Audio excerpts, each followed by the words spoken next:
Good morning from Porto in Portugal. Today is day one of my Portuguese Camino.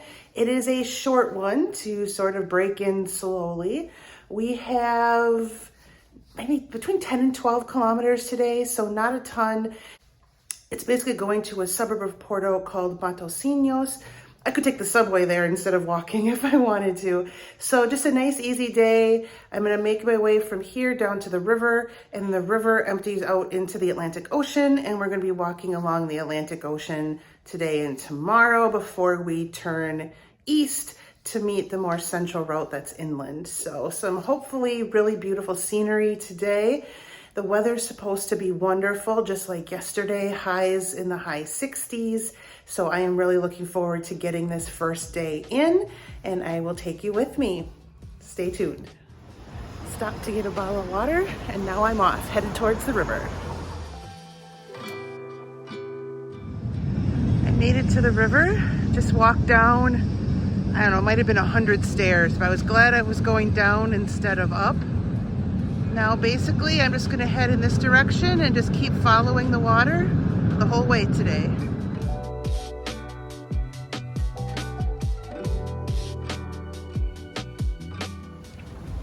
It is such a beautiful day walking along the river. I think I'm pretty close to where the ocean begins. I can see some lighthouses up ahead. Great start to the Camino. I'm about an hour in. And I'm just walking slowly, taking my time. No hurry today. Can't check in till 3 anyway, and it's only 10 o'clock right now. And I'll probably be there in about an hour to an hour and a half. So not too bad. Great start.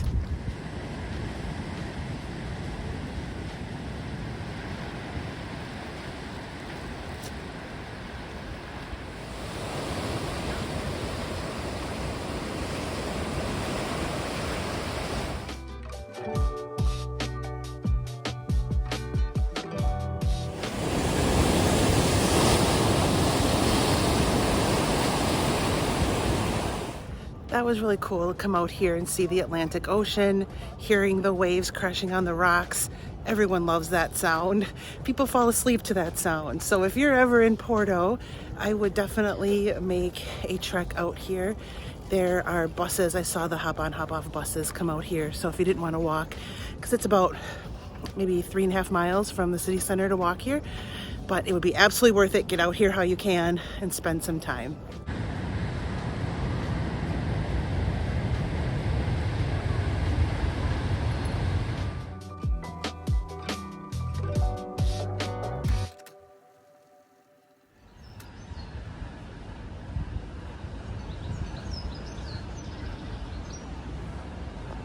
Stopped for a Coke break right on the water.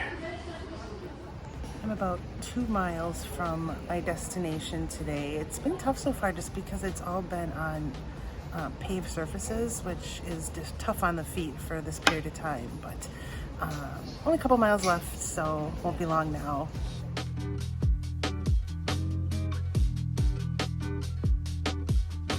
Came upon this fort back here. It looks like you can go in, so let's make a side quest. I've got plenty of time.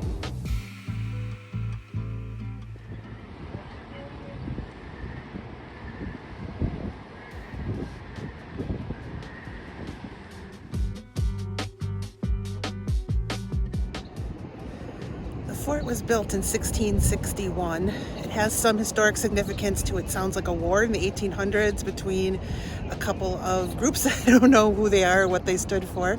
Not much to see in here, but it was only a 50-cent admission fee. So worth it. Get to see some cannons and some good views of the ocean. So worth stopping if you're here, but definitely not worth making a trek for.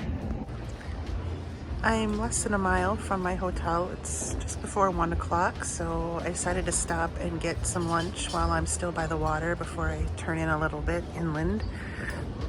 I have a tuna sandwich and some chips and a Coke. Beautiful day today. I'm staying at a place called Casa and I'm just waiting for someone to come and let me in, but this is the building. So this is a very interesting room, the way they have it set up. I'm guessing this place was a mansion at some point in the past and has been converted to hotels. So I come over here, bathroom, 2 sinks, that's nice. Looks like a nice shower too. Here's the bed.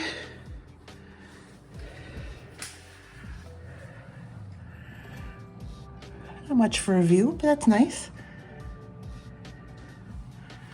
This was on the more expensive side. The Portuguese Camino definitely tends to be more expensive than the French way, I've found so far at least. This was around 70 euros for the night for 1 person, but it would be that for 2 as well. I'm gonna stop at the grocery store, get some food for lunch tomorrow because there might not be a place to stop, and also for breakfast tomorrow because breakfast isn't served until 8:30 p.m. at this hotel and I need to be out of here before that, so that's what we're looking for here. I got my groceries, and what is next to the grocery store but a McDonald's? Let's find a pie. Got my pie, heading back to the hotel to rest up till dinner. So I went downstairs to get a stamp in my Camino passport, and I asked the guy who runs this place if he could tell me a little bit about the house.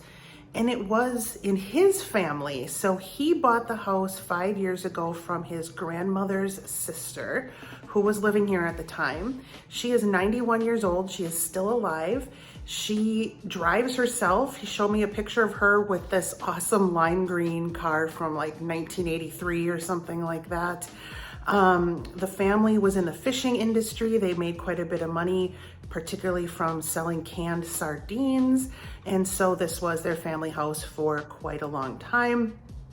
And now this guy runs it as a hotel. I am on the 3rd floor, which is the floor that was for children and maids.